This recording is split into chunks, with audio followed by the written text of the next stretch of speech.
नाशिक त्र्यंबकेश्वर सिंहस्थ कुंभमेळा बोधचिन्हाचे मुख्यमंत्री, दोनही उपमुख्यमंत्री आणि मान्यवरांच्या हस्ते अनावरण. युसुफ पठाण, प्रतिनिधी, मालेगाव, नाशिक. नाशिक त्र्यंबकेश्वर येथे 2027 मध्ये सिंहस्थ कुंभमेळा आयोजित होत आहे. या कुंभमेळ्याच्या बोधचिन्हाचं अनावरण सह्याद्री अतिथीगृह येथे झालेल्या कार्यक्रमात मुख्यमंत्री देवेंद्र फडणवीस, उपमुख्यमंत्री एकनाथ शिंदे, उपमुख्यमंत्री सुनेत्रा अजित पवार यांच्यासह मान्यवरांच्या हस्ते करण्यात आले. कुंभमेळ्याच्या लोगोसाठी कुंभमेळा प्राधिकरणाच्या वतीने स्पर्धेचे आयोजन करण्यात आले होते. या स्पर्धेत सुमारे 3000हून अधिक स्पर्धकांनी सहभाग घेतला.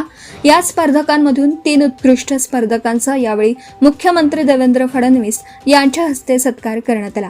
यामध्ये प्रथम क्रमांक पटकावलेल्या पुणे येथील सुमित काटे यांना 3 लाख रुपयांचा धनादेश आणि सन्मान चिन्ह, द्वितीय क्रमांक पटकावलेल्या नोएडा येथील मयांक नायक यांना 2 लाख रुपयांचा धनादेश आणि सन्मान चिन्ह आणि तृतीय क्रमांक पटकावलेल्या पंढरपूर येथील पियुष पिंपळनेरकर यांचा 1 लाख रुपयांचा धनादेश आणि सन्मान चिन्ह देऊन सन्मानित करण्यात आला.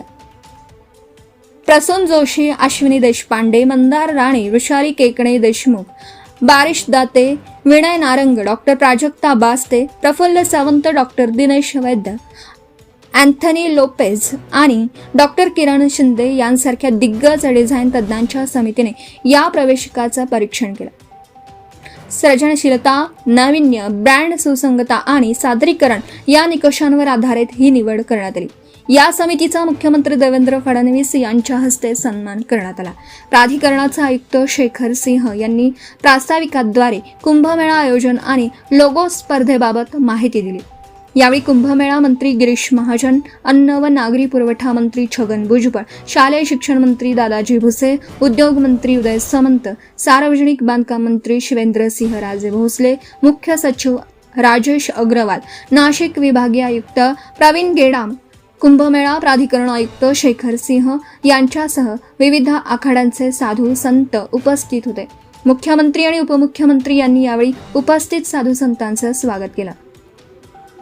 नाशिक त्र्यंबकेश्वर सिंहस्थ कुंभमेळा बोधचिन्हाविषयी. नाशिक त्र्यंबकेश्वर कुंभमेळा प्राधिकरण, मायघव आणि association of designers of India यांच्या संयुक्त विद्यमाने आयोजित करण्यात आलेल्या देशव्यापी डिझाईन स्पर्धेतून या बोधचिन्हाची निवड करण्यात आली.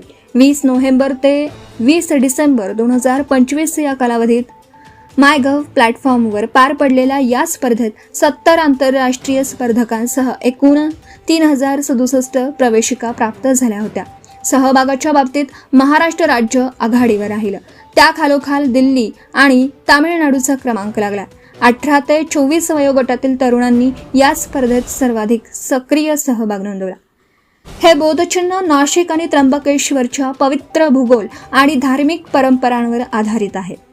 भगवान शंकराचं त्रिशूळ, आध्यात्मिक ऊर्जेचं प्रतीक.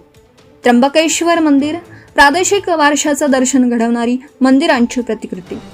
काळाराम मंदिराची कमान आणि गोदावरी नदीला शिवलिंगाच्या स्वरूपात दर्शवण्यात आलं असून ते कुंभमेळ्यातील पवित्र स्नानाच्या परंपरेचं महत्त्व अधोरेखित करतात.